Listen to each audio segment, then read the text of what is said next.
Эти телята лежат во враге без бирок и чипов. Установить владельца сразу невозможно. На первый взгляд и не скажешь причину смерти. Сейчас будем сообщать главе сельского поселения Малошельнинского.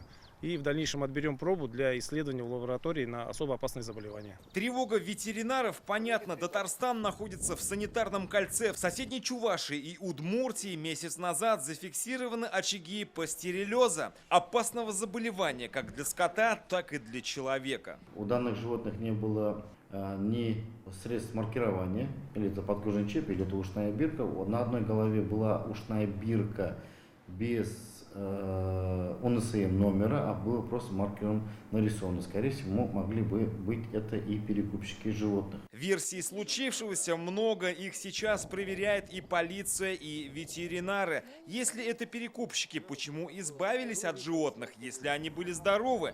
Если больны, откуда их взяли и насколько инфекция опасна? Возможно, их выбросил фермер, чтобы не привлекать к себе внимания. Трупы были вчера утилизированы специализированной техникой в биотермическую яму.